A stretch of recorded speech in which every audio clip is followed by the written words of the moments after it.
Yautja are prey to none, friend to none, predator to all. Yautja Codex. Numbers. The movie opens on a haiku about predators in the desolate wasteland of Yautja Prime. The music's all cool and shit. And then there's this cute little animation to symbolize predation. A little bug gets stabbed by a big bug.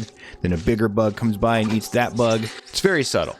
And then the real predator runs it over on his speeder. He shows up on a wet beach, kneels down, he touches the sand. This guy knows what he's doing. He can track anyone, even when there's no tracks. But he can sense that there was a track there before. And then he zips up into a cave, takes off his hood, and he's got like a stupid Ponyknob thing. Action scene. Lasers. Excitement. Two vaguely predator-like shapes fight. There's dialogue to let you know what's going on. The two shapes are brothers. That one's name is Deck. Or is it that one? The other one's training him, I think. I have no idea which one is which. They both look like something Zack Snyder would have come up with if he was rejected by Disney to do a real Predator movie and then did a totally unrelated movie of his own. Do it, kill her. The taller one says, "You're too short. You have a lot to prove because of that." And the little one's like, "Whatever, I fight like dad." Then they fight some more, and it's pretty close. But then Big Bro's like, "Do you yield?" And little bro's like, "Fuck no." And he's like, "Good." And he slices the stone with his sword, and he drops his brother into a bottomless pit. If he dies, he dies. Maybe they're not training. They're using live swords that cut right through stone. Whatever. But he catches the ledge and climbs back up. And his big bro's sitting there all moody and shit. And he's like, "You're always acting all hard, but you're just a short guy." Little bro's like, "I totally lost my helmet because I forgot to do the weird suction thing that every single Predator movie has had, except for this one. But I still want to keep fighting." Wide shot. This scene is over now. Predator ship. Little bro picks up an object that he finds in the ship and he's like, "Oh shit, you kept this toy?" And Big Bro's like, "Yeah, man, it means something to me. You saved my life, remember?" And he's like, "Yeah, I chipped my tooth on that shit." And then he puts down the toy. That probably won't be important later. Big Bro's like, "Here you go." And he puts a device that looks exactly like the iconic Predator plasma cannon onto Little Bro's shoulder. And he says, "Don't blow yourself up." But you'd be an idiot to think that that's what it is. This is clearly a laser zipline thing. Those always blow people up. So Big Bro's like, "You should do a hunt to prove you're not a pussy." And Little Bro's like, "You're right. I will go to another planet and defeat the most badass, meanest, most dangerous alien in the galaxy." And then Big Brother is like, "No, you shouldn't do that. That's stupid. You would die immediately. Even Dad is afraid of that monster." But as he's saying this, he's like typing it into the navigation system and then pressing enter. And then Father shows up. And he's like, "What the fuck? I thought you were supposed to kill this piece of shit. Look how short he is." And then Big Brother's like, "Oh, right. Yeah, I didn't do that. Is that cool?" And then Father's like, "No, it's not cool. Trap, laser trap." And then he's like, "Go ahead. It's like T-ball. Fucking knock his head off." And then Big Bro, he does that like, "I'm gonna kill you, fakey outy swing that actually frees you" thing. And he frees the little brother by slapping the device that's on his shoulder, which we all know is not a plasma cannon. And then the ship closes and Little Bro gets his thing stuck in it and Little Bro gets his blade stuck in there and it like breaks off and it's all like strong and shit and he can't get out. And then Father's like, "Dude, again, how many times do I have to say it? Kill the short people. I hate short people. You know what? Forget it. I'm going to chop your arm off." And then Brother's like, "Ow, my fucking arm." And then he's like, "Now I'm going to chop your head off and I'm going to make your stupid little short brother watch because, you know, I'm a bad father." That's kind of my whole character. And he does it motivation. But before he can do it, Big Bro pushes the button on his gauntlet and sends the ship to the planet that has like the big monsters on it. And everything wants to kill him, but only if you stay within the strict confines of the jungle. Because they can't get out. You know what the rules are. I can't reach beyond that point. And then he finds a ditzy bimbo droid from Wayland Yutani who doesn't have legs, but has a really sunny disposition for some reason, and then narrates everything like an NPC in a video game. Oh boy, this isn't great for you. Yeah, that's her entire character. And look how stupid your head looks. So she's like, yo, what's up, dude? I'm really annoying, but you need to free me anyway. And he's like, I don't want to free you. You're dumb. Plus you have no legs. And she's like, but the spiky plants, you're going to need me. And then he's like, actually, I'm going to fucking run straight through these bitches and it'll be fine. All the spikies that blow up, they magically miss me. Except for this one. This one blew up right in my face because I forgot to duck, I guess. And she's like, yeah, so the spikes are going to kill you. You have to free me. So he's like, fine, I'll free you. Here's my retarded laser ninja star. And he throws it and it hits the wooden beam next to her. She somehow gets a hold of it because when we're off camera, we all grow go-go gadget extendo fingers. She somehow launches herself with no legs at the pterodactyl and then like stabs it with the retarded laser ninja space laser shuriken thing. And then he falls asleep. And then he wakes up and she's like, yo, I saved you. I don't know how she does all of this because at this point I lost consciousness and hit my head. There goes her go-go gadget extendo fingers. She's starting to activate them and then it's going to cut. Oh, she is actually... Oh my God, I was joking. Hang on. Watch her fingers. Okay. Dude, I'm pretty sure her fingers are growing there. Yeah, I don't think droids can do that. Whatever.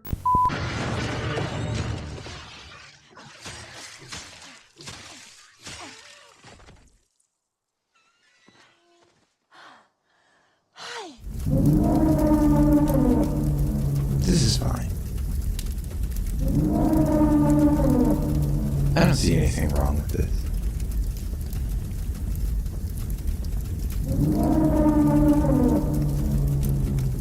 I see nothing wrong with the events that are unfolding.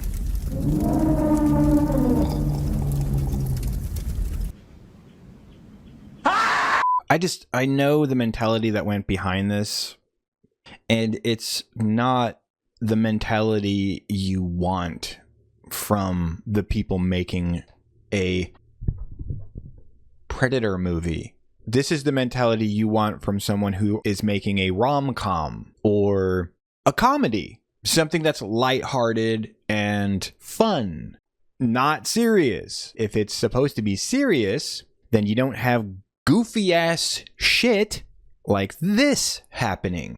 I'm barely containing my rage.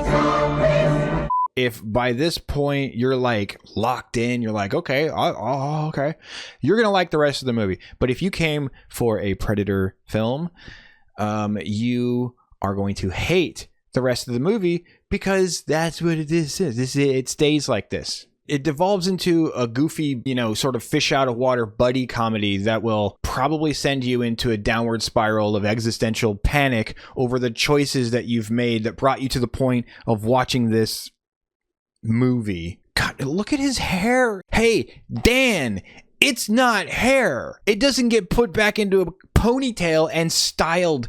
Dan, I just want you to know your Predator's not scary or interesting. He looks retarded. I understand now why his dad thinks he's an embarrassment to the clan and wants him dead. You know nobody likes you, right? So the stupid NPC lady is like, a lot of Yautjis came to kill the Callus and they all suck because none of them were women. I survived the Callus and I can show you where he is, or whatever. And he's like, all right, I guess you can come with me. Little bro gets hungry because it's been like 30 seconds since the last action scene and we need another one, or else the audience will start drooling and wandering away, which is probably not far from what they actually think of us, as is evidenced in every single thing that happens in this movie. he sees a space cow and decides to hunt it. And then there's razor grass, and the razor grass is actually made of razors. I'm not kidding.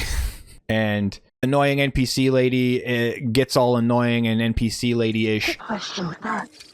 What should I be doing? Little bro says, you give up too fast. Like 500 times. And they get into a fight with the jungle monster thing again. And this time, a cute little baby monster helps them. And then he spits on little bro, and little bro's like, fuck you. And then she's like, no, it's a good thing. Let me just say, if you're writing a Predator script and you find yourself typing cute baby monster, something has gone very wrong.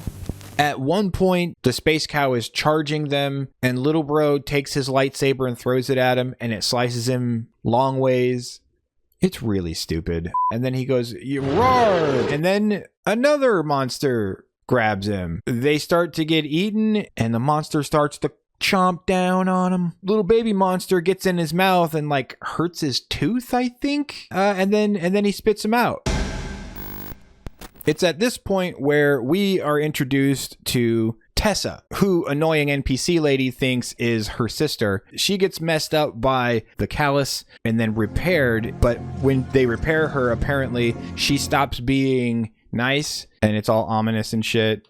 Now, just so you guys know, Tessa, she's a badass. She finds things that our main character struggles with to be easy. The big formless tentacle monster in the beginning of the movie, no problem for Tessa. All she has to do, she doesn't even look. She doesn't even have to look. She just grabs it. And then she like rips it off. And it kind of makes you wonder like why all of the men aren't doing something similar. Did Weyland Yutani deliberately make all of the female synths way stronger than the male synths? Why wouldn't you make all of the synths super duper strong and badass? Doesn't that make you stronger as Weyland Yutani? Doesn't that make you like a much more formidable? There isn't even, there's no gender. It's not, they're not real. There's no biology. They're just synths. It's all, you see what I'm saying? It's because the male synths are like this throughout the entire movie. Okay, spoilers. The male synths are like this for the whole movie. This is why Hollywood is dying, okay? Just so you know, because the people making all of the major decisions are people who think like this and don't realize how retarded it is. They don't see it. They're like, what? This is good. Shut up. You're a bigot. Anyway, she's badass, and Weyland Yutani says, you didn't do the thing you went to do, which is to get the Kalisk. They want the Kalisk for their own nefarious purposes, as usual. Weyland Yutani wants the alien for, they want it to be a weapon. Everybody uses that. It's fine. Nobody will notice. I noticed. So back at the camp, little bro and team are, they're cooking up the space cow and they become friends. They all become friends. It's very touching and stupid. And then the next day, Tessa discovers little bro's ship because little bro's ship is really close to where they landed, I guess. It's just a shame that little bro didn't discover his ship because his ship has all of his gear on it. It kind of makes you wonder why little bro ejected from the ship. If your ship is super duper strong and can take impacts, why wouldn't you stay in the ship? Why wouldn't you just be like confident that your ship could take the impact? Maybe little bro is unaware of his own people's technology. Even the display case is totally fine. Nothing is even falling off of it. Whatever, just don't think about it. She goes in and like immediately finds a secret false wall that she has literally no business knowing where it is. She finds the iconic shoulder plasma cannon that the Predator should be wearing right now since he is a Predator, a Yauchi. But I guess this is why he needed to be separated from his ship, stupidly, because if he hadn't been, he would have had access to his arsenal, which includes the iconic shoulder plasma cannon. And for some ungodly reason, Dan Trachtenberg didn't want the Predator to have access to the iconic Predator shoulder plasma cannon thingy. Why, you might ask? You're gonna have to ask him, because I don't fucking know. That doesn't make doesn't make any sense. So she finds the plasma cannon and she finds these like ice grenades, and later she uses both of those things against them to great effect. She does a lot of damage with these things, which is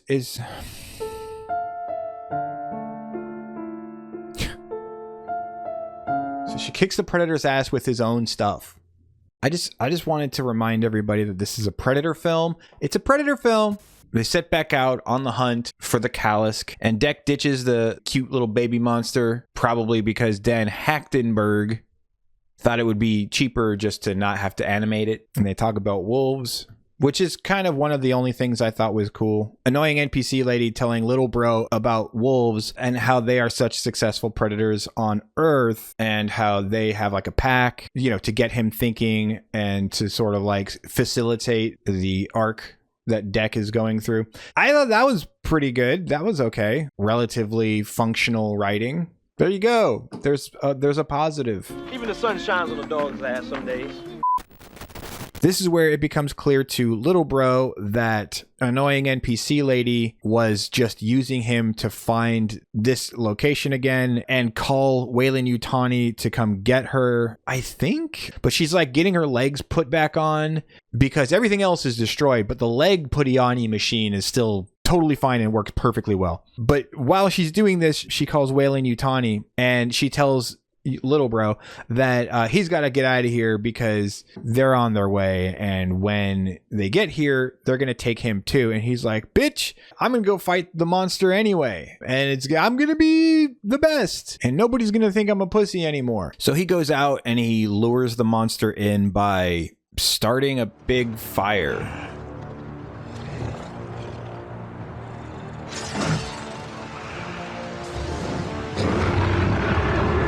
So that's all you got to do to call the Kalisk? Just like light a big fire and go, ah! And like wherever it is, it'll just come to you. That's it. So he didn't need annoying NPC lady at all. He could have just done the first thing that came to his mind, which is starting a big fire, and it would have worked.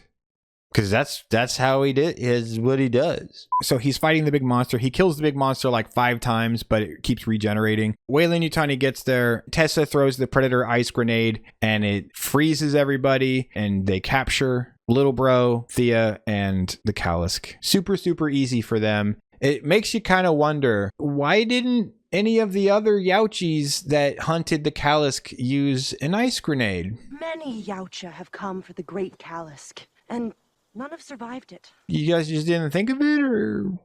So then they wake up on the Weyland Yutani bus. Tessa's there and she's real serious. You know, little bro is on a table. Tess is like torturing him and shit. And she's like, I'm going to do experiments on you because, you know, you're a species and I work for Weyland Yutani and corporations are evil. Thea's like, don't do experiments on him. He sucks. And then Tessa's like, oh yeah, right. He probably does suck because he's stupid. So I'll just kill him. And she's like, no, well, hold on. Don't do that either. And then she ends up like unplugging the machine. And then Tessa's like, wait a minute. Are you guys working together? I don't like you anymore. We should cull the weak. Put her in a box. And then she leaves because she gets a phone call from the computer. Incoming message from mother. And she just walks away. Bruh. And then Thea starts talking to Deck in his language instead of using the language that she's been using this entire time, which is a Universal translation. You hear Yautja, others hear their language. And the derpy male synth is like, I'm really dumb. He's like, why are you talking to him in the language that I don't understand for no reason? Because I'm a synth just like you, and I would be useless if I didn't have information like this. And she's like, I was asking him how all this stuff works. And he was like, that's a good idea. I don't speak this language, so I wouldn't have been able to do that, which were my orders. Motivate the Yautja to explain its weapons. Kind of weird that I was given those orders in light of the fact that Tessa would probably know that I can't speak this idiot's language, and I wouldn't be able to carry out the orders because I'm a male synth, and in this world, Weyland Yutani makes male synths dumb, and she's a smart synth, so she would clearly know that, right? Logic. continuity. This movie makes sense. But then he's like, oh, good. Tell me what is, how do you do it? Den ach ten. And little bro's like, tell him he should push that button. And then the thing explodes and it kills the derpy male synth. And then he gets away. But before that happens, she says, wait a minute, that was a baby's toy? And he's like, it's a Youchi baby's toy. And then you're just like, wait a minute, you let your children play with explosives? How did you guys manage to succeed as a species all the way into interstellar travel and high-tech laser weapons and all that shit? How did you do that if you're so stupid that you let your babies play with explosives? Let me tell you something about little kids, okay? All little kids are stupid. They're all stupid because they don't know anything yet. They don't have any information in their brains because they are new to the world. Maybe they explain to the baby it's explosive. Maybe they're like, no, it's explosive. Don't, Why would you even take the chance? Anyway, this is really stupid. Little bro jumps out of the ship, just so happens to land, I guess, right next to where his ship crash landed. This planet is like the size of 3 city blocks. Everything's within walking distance. He finds all of the flora and fauna that we've been introduced to in the movie thus far. The razor grass, the blowy uppy slugs, the spiky plants, and he makes weapons out of all of them. And then he finds the little baby monstro that he abandoned earlier, and he spits on him. And he's like, you're with me now. And the baby monstro is like, no, fuck you. You abandoned me earlier, remember? Oh, wait, no, he just goes along with it. And they set out to free the annoying NPC lady in a way that is definitely not crazy or retarded. And then they don't free her because she's a woman and she doesn't need no man. But they do meet back up with her and she magically just has her legs again. It just kind of happens off screen and there's no explanation for it. Why is she missing her legs in the first place? Evil NPC lady gets into one of those loaders from Alien, remember? But this one's a super duper duper loader. And she keeps Little Bro occupied while the rest of the plot happens. Did I say plot? I meant action scene. Things happen. Excitement. Danger. Thea needs to get into a room and her eye scanner doesn't work. But don't worry, the plot shall provide. One of those stupid male synths shows up, gets tricked easily. It's funny. And they knock him out to use his eye to get into the room. They do allow Deck to kick some ass, but only when it's him versus the stupid male droids that, are pretty inept anyway. I think I could probably take out these guys. At one point, Deck actually finally gets the drop on her, literally. And Tessa closes this like glass encasement thing that looks exactly like the glass thing that closes in the beginning of the movie. And I think Dan Trachtenberg is trying to make some kind of a connection there, even though this connection makes zero sense. And once again, he's banging on the glass, completely powerless to do anything. And then she says, how does it feel to be hunted? And as an audience member, you're just like, what? Are we getting back at Deck right now? Like, what's going on? She didn't get hunted. Her kind hasn't been hunted by his kind. None of that stuff is going... Like, what are you doing? He can't do anything. She almost kills him, and then Deck has to be saved once again. Tessa and the space cat go back and forth. Somebody throws an ice grenade and it freezes Tessa's super duper duper loader, and the space cat like eats her, and then there's like a reunion between the Kalisk and its baby. It's like this tender moment, and then suddenly Tessa kills the Kalisk from inside while it's trying to reunite with its baby. And I think this is just Dan Trachtenberg trying to get the big space cat out of the way so that the little baby space cat can become the main space cat, because they can't have 2 space cats. That's way too many space cats. Deck finally gets to kill Tessa, but only after Tessa's already gotten her ass kicked by the space cat and she's frozen and she's got her attention on Thea, who's like, we're not sisters. It's like, yeah, I know, we're fucking synths. There's no biology. We're robots. We're not real. Anyway, whatever. This movie was supposed to be about Deck proving to his father that he's not gay.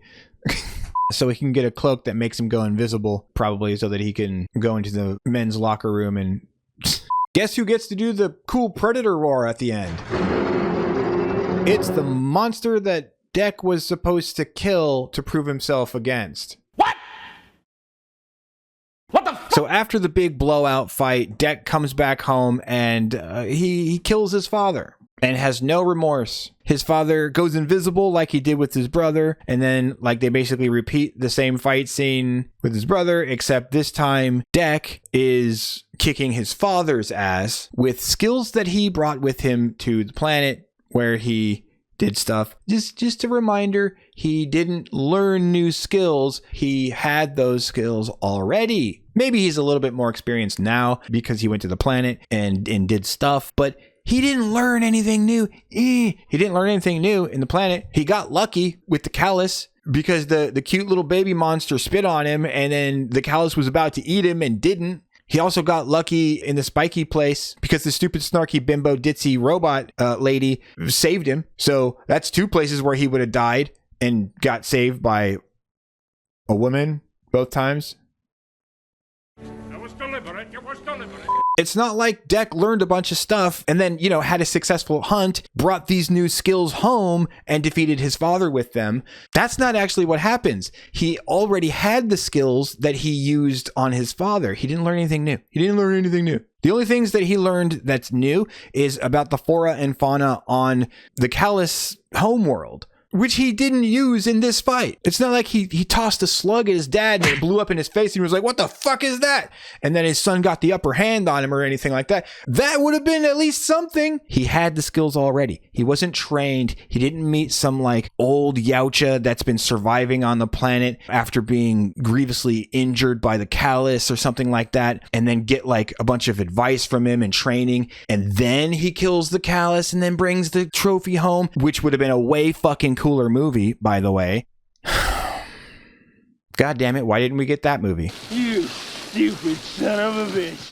So the premise of this movie is basically a predator with daddy issues wants to prove that he's not a pussy by killing a giant monster so that he can get one of those cloak thingies and earn his place among his people who want to kill him because he's small. Wow, great family, Mom.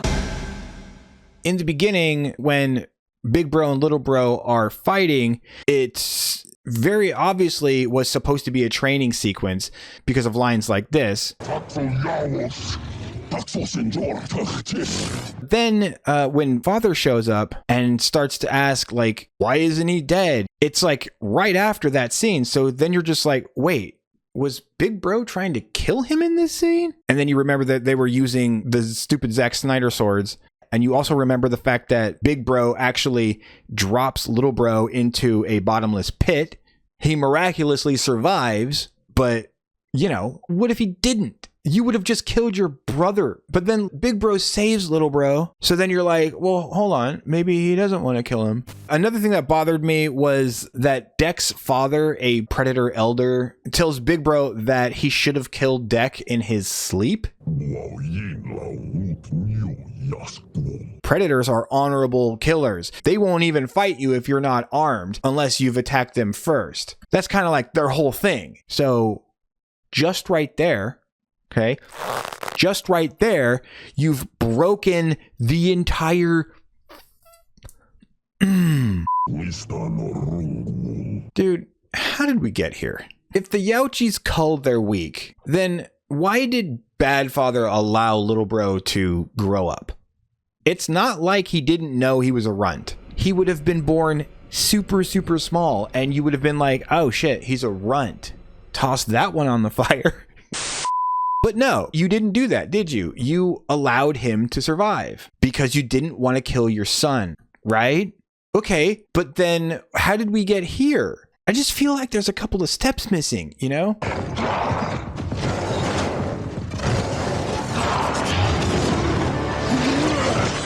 Yeah.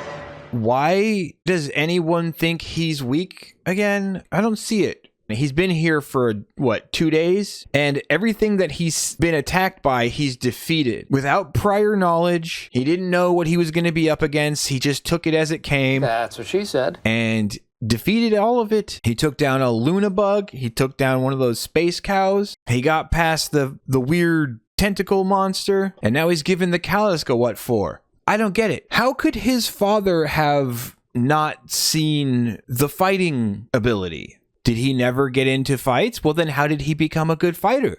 If he did get into fights, did he hide his skill from his father? Did he want his father to think that he was weak? Did he not think maybe his father would be like, yo, kill this bitch? He's weak. Look at him. As far as I'm concerned, this is the movie's biggest plot hole. And that's saying something because this movie's got a lot of plot holes. Why would Weyland-Yutani give emotions to their synths? Do you know why Mother gave us feelings? So we can understand the creatures on this planet and exploit them. Why can't you just be given data on it? Why wouldn't she have a communication device like embedded in her head? This takes place in the future when man has created like biosynthetic organisms to do our bidding for us, and we couldn't figure out a way to like give them Neuralink. You know, they can't just like call the mothership with their brains. Like, I have a cell phone. It's not that big. You could hide that in her, you know, rib cage or something. Boop. Making a phone call. Later, when Deck is wearing a mask, he pulls it off and it's like a piece of leather or whatever. It's not this. He's not wearing his brother's helmet. But when he picked up his brother's helmet here, I was like, oh, he's cool. He's gonna use his brother's helmet, and then he's gonna have his like predator vision back and stuff. But no. He's just wearing a piece of leather on his face. Thea even asks him about it. What exactly are you wearing? She's like, what's with the mask? And he's like, he's not wearing his brother's helmet. So that's my question. What? Why did you do that? Would he have had some advantage you didn't want him to have? I guess you didn't want him to be wearing armor. I don't know. I feel like that's a missed opportunity, and this movie needed every bit of help that it could get. So Whatever. and that's it. That's Predator Badlands.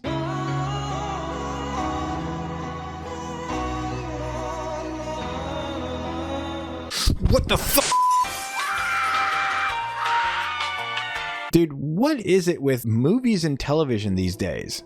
Hollywood used to be in the business of building great legacies, but nowadays it seems like they're more interested in using those legacies to inflict political and social views onto the audience. I suppose one could conceivably argue that these weird hate baby mutations of whatever beloved franchise you happen to be shitting on today are inspired by the originals, but resemble them so little that all you've really achieved is a new species of plagiarism. It's like if you copied somebody's homework and then you erased all the correct answers and wrote in all of your own stupid answers, but you accidentally put their name on your homework and then you turned it into the teacher. You're like, I did it right. Dan Trachtenberg has taken what Predator used to be and, with all the precision of a greasy chainsaw, has turned it into a snarky rebel moon Disney culture. In the future, everything will be lasers. My two moms breastfed me until I was 30 and pinched my wiener mess. Okay, I'm done.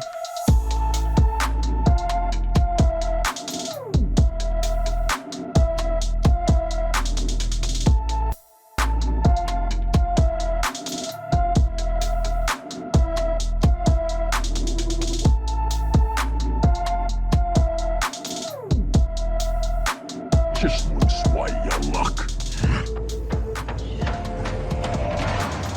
This Weyland-Yutani thingy is upside down. How is the equipment right side up? What'd you do? Pull it off the fucking floor and then put it on the roof? And then the little monitor that she's using is also right side up. The more you think about this shit, the more it falls apart. Maybe Dan Trachtenberg's dad also thought he was an embarrassment to the clan and wanted him dead. Because that's what Hollywood would do if they ran a company that was capable of interstellar travel and making highly lifelike synths. In addition to that, they would also make a bunch of sex robots, which I'm actually on board with. Apparently, Weyland-Yutani is run by Hollywood. Females and gay dudes from Hollywood. The Predator just should never have been explored in this way. Is it possible? Yeah, but you're so preoccupied with whether or not they didn't stop to think if they should. Is it interesting? I don't know, I guess. Is it something that you should do? Not if you want to be able to make Predator movies that are anything like the originals at all, ever again. Because now you've humanized them. You fucked it up! It kills the mystery behind the character. And that's kind of the Predator's whole thing. They did the same thing to Terminator, and look how that turned out. That's your little Terminator kid? Wrong kid died.